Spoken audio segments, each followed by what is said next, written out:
On this Saturday night, returning home to ruins as wildfires rage in California. And now to see it this way. The towering flames nowhere near contained, and the Canadians in the crosshairs. We're not out of this yet. Like, I'm still worried. Like, my suitcase is still packed. Not running. Another prominent cabinet minister out of the Liberal leadership race as the incoming U.S. president ramps up the rhetoric on claiming Canada. Diagnosis dispute. I believe that my psychologist is being unfairly targeted. The doctor under the microscope and the patients pushing back. Plus, not for sale. Extremely ridiculous. It's a very special place. The island nation insisting it's off the market. Global National. Reporting tonight, Sarah McDonald.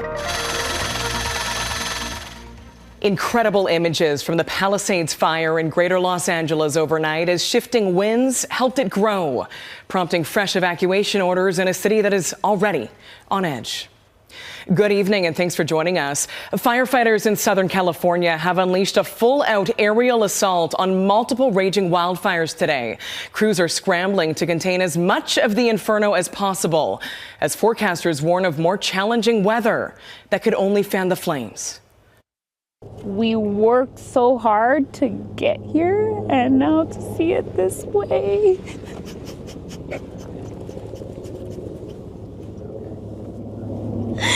I never thought I would live through something like this. For some, the situation is already as bad as it gets. Their homes in ruins, their lives completely changed. For a fifth straight day, the death toll has also jumped. 13 people now confirmed killed, with 13 others unaccounted for, and those numbers could rise in the coming days. Southern Californians are used to some level of disruption due to fires, but it's becoming increasingly clear that this natural disaster is unprecedented. The victims are only just beginning to grapple with the costs of rebuilding. We'll have more on that in a moment. But we begin tonight once again with our Nitu Garcha, who's in Los Angeles, as that devastation continues to mount. Nitu. Sarah, here in the Pacific Palisades, the devastation is clear. Entire homes, neighborhoods leveled. And it's striking being here. You look up and it's a beautiful blue sky, an otherwise gorgeous day in Los Angeles. But across the sky, you see these large plumes of smoke from the Palisades wildfire, which spread even further this weekend, leading to more evacuations. Local doctor Joanne Lowe is returning to what's left of her home after the flames that tore through the Palisades forced her out. What's it like for you to be back right now to see this? Oh, I'm just really, really glad to come and see it in person. You know, we're just seeing a lot of pictures and just thinking of everything that we left in there.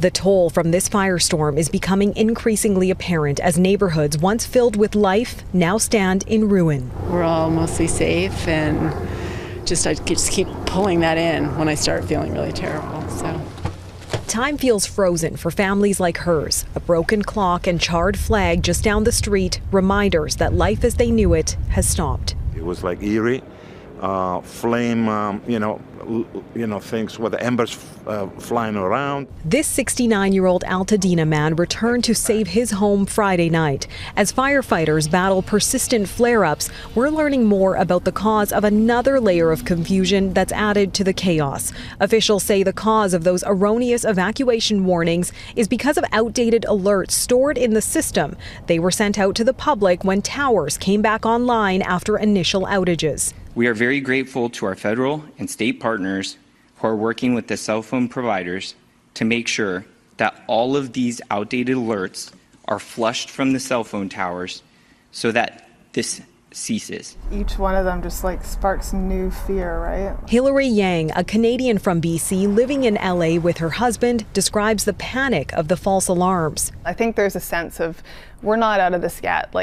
I'm still worried. My suitcase is still packed, it's a real sense of fear. And then when you get these alerts on your phone and your whole phone goes off, it's this big siren, and your heart just kind of goes. It underscored some of the incompetence I felt in how this was managed.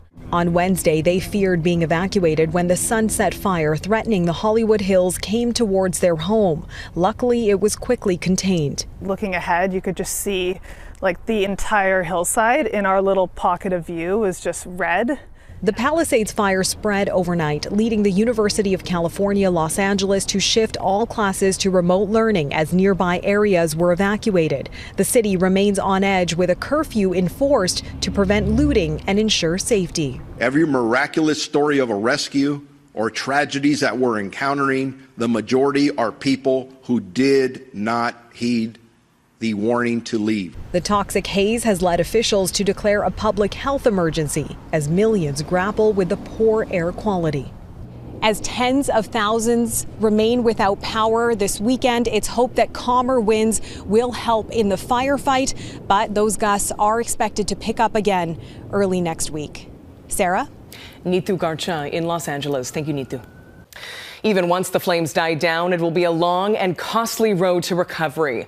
This natural disaster is already among the most expensive ever, with early estimates suggesting it could end up costing up to $150 billion US.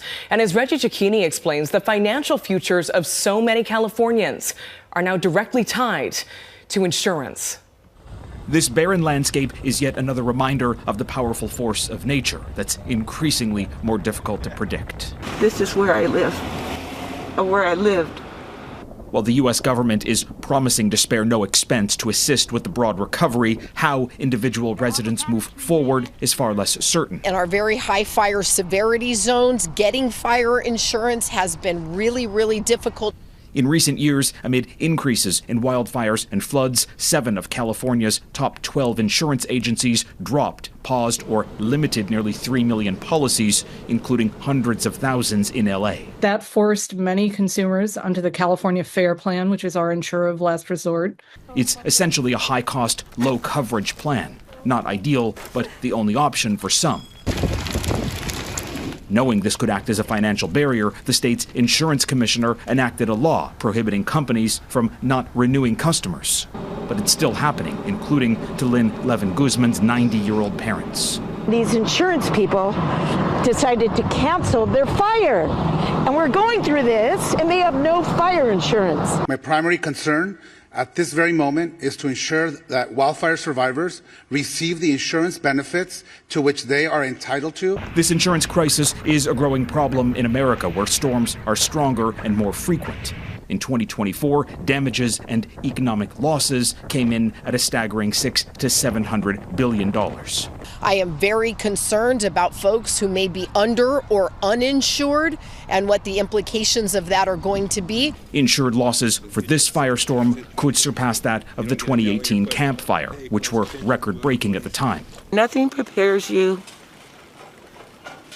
for this amount of destruction. There's no manual, there's no book. Now concerns about insurance coverage are a heavy weight for those left with little more than the shirts on their backs. Reggie Cicchini, Global News, Washington. Off the heels of the NFL making a $5 million donation to wildfire relief efforts, the National Basketball Association announced it's also contributing $1 million. At the same time, it's also postponed 2 home games tonight for both the LA Clippers and the LA Lakers. The NBA also postponed a game in Georgia between the Atlanta Hawks and Houston Rockets after a winter storm this week swamped the southern U.S. Atlanta's airport saw more than 1,000 flights delayed or canceled since yesterday. One flight carrying 200 people was also forced to evacuate on the runway over an engine issue. Across several states, including Texas, Arkansas, and Oklahoma, multiple cities have recorded more than a year's worth of snowfall in just a few days. Here at home, another senior member of the Liberal Party of Canada is bowing out of the race to replace Justin Trudeau. In a social media message, Transport Minister Anita Anand said she won't run in the next election, much less for the Liberal leadership. Nathaniel Dove explains. Another Liberal minister bowing out of politics. The government of Canada did not keep its most basic promise to you. Anita Anand has handled some of the government's toughest files, addressing sexual assault in the Canadian Armed Forces and securing masks early in the pandemic. But in a statement Saturday, the now Transport Minister announcing she will not be running to become the next Liberal leader, and she's also not seeking re-election to return to teaching. A political expert calls it a loss for the Liberals. This is just not great news for a party that wants to improve its chances going to the next election. They seem to be losing their most talented, most promising leaders. I intend to resign. Though not considered a frontrunner to replace Justin Trudeau, her absence raises further questions about the Liberal Party's future. And I believe in the future. Rumors and controversy are swirling around former BC Premier Christy Clark running. In an interview with the CBC, Clark said she never was a member of the Conservative Party when she offered to support Jean Charest against Pierre Poilievre in that leadership race. But the Tories have apparent proof she was, supplying this membership record to Global News. Clark then posted she misspoke and learned her lesson. Speculation also rife about Chrystia Freeland, Mark Carney, and Francois-Philippe Champagne trying to become the next Liberal leader to take on Conservative Pierre Poilievre leading in the polls. Clark also said she opposes a federal carbon tax, despite having one when she was premier, but Williams predicts Canadians' focus could shift. Whereas if their primary concern is affordability, and they see incoming Trump administration as a bigger threat to affordability than the carbon tax, for example, then the election becomes something rather different. Global News reached out to several of the potential candidates, but did not hear back. The Liberal Party says it will pick its new leader by March 9th. Nathaniel Dove, Global News, Toronto.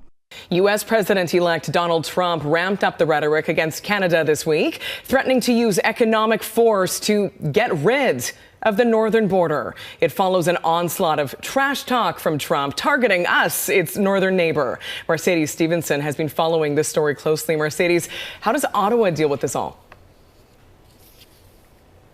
Sarah, there seems to be no end in sight to the war of words between the incoming U.S. president and the outgoing Canadian prime minister. But what's really behind Donald Trump's very public push to claim Canada as the 51st state? And should we be worried? On the West Block this week, I asked someone who knows the game in Washington very well, former speechwriter for George W. Bush, David Frum. There's something dangerous brewing, and you need to pay attention to it. So I don't think Donald Trump intends to make Canada a 51st or 51 through 55 state. For one thing, he doesn't want to give Canada all those senators. But does he mean some plan of aggression and hostility to Canada? He pretty obviously does. Frum warned that the Canadian government should be gathering the best and brightest to figure out how to take on Trump if it turns out that he cannot be mollified with a deal on tariffs, and that the sooner those contingency plans begin, the better. Sarah? Okay, Mercedes Stevenson in Ottawa. Thanks. And you can watch the full interview with George W. Bush's former speechwriter David Frum tomorrow morning on the West Block. The clinical psychologist facing questioning. Coming up, a doctor's fight against her patients' employers. A Winnipeg-based psychologist is being called before Manitoba's provincial regulator in connection to her work with trauma patients. The doctor and her patients say the scrutiny is connected to the Canadian Armed Forces and RCMP employees who she has diagnosed with PTSD. They claim patients are being pressured back to work before they're ready. Here's Melissa Ridgen with a Global News exclusive. Dr. Solange Levesque has spent her career supporting people working on the front lines of trauma. The resiliency, they're incredible professionals. They go through, they are exposed to things. Over 25 years as a clinical psychologist, she's worked with police, military members, doctors, and nurses. Every day they put on the uniform, they're exposed to things we can't even imagine. In her role, Levesque forms relationships with patients who regularly share details of what they've experienced with her. Her diagnosis can inform whether the frontline workers need time away from their jobs and what their roles and returns to work will involve when they're ready. In Manitoba, Levesque has diagnosed more than 50 armed forces members and RCMP officers with post-traumatic stress disorder, or PTSD. She says her determinations are not always supported by employers. And now she's being called before the Manitoba Psychological Association because of it, she says. I can't talk about the details at this time, but what I can say is that there has been efforts from certain individuals from health services to communicate with a lot of organizations for the purpose of discrediting me. For Levesque, this has been brewing for years. In 2017, she went to the RCMP Civilian Complaints and Review Commission with concerns that she was being bullied and undermined for diagnosing officers with PTSD. The Complaints Commission found many of her concerns were legitimate. Her patients, many of whom themselves are seasoned investigators, say it's continuing today. I believe that my psychologist is being unfairly targeted and even harassed and being asked to do things that are quite frankly unethical.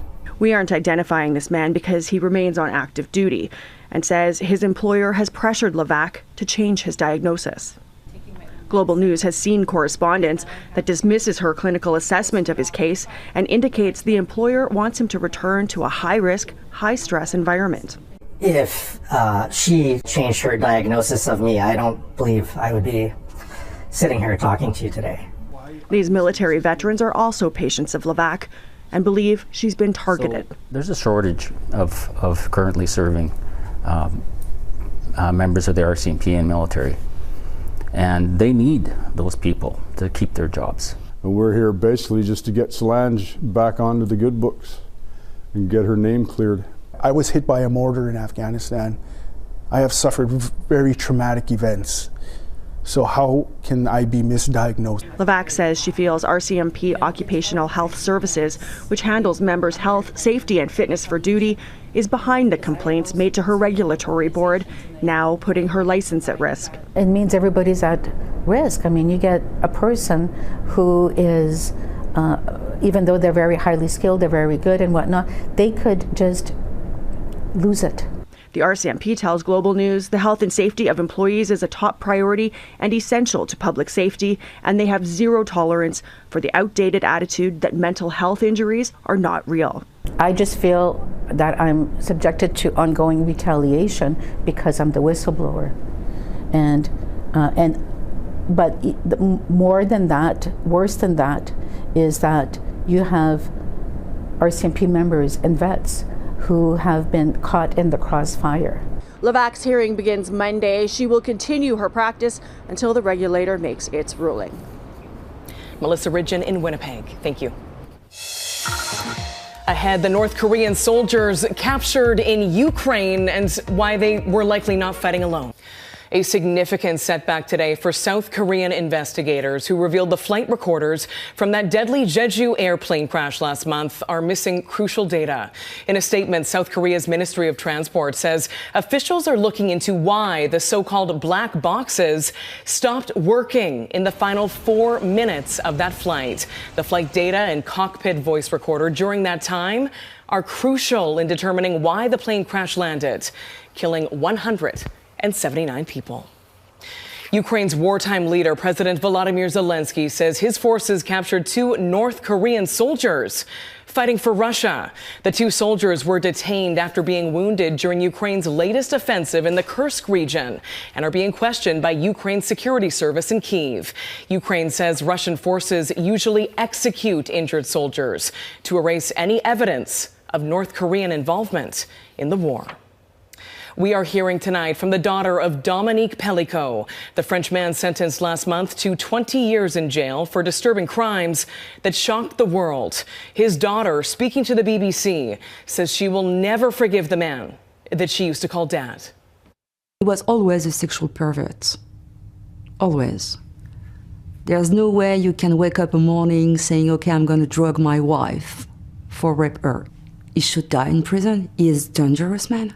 He is dangerous. Dominique Pellicot drugged and raped his wife Giselle and invited dozens of strangers to do the same.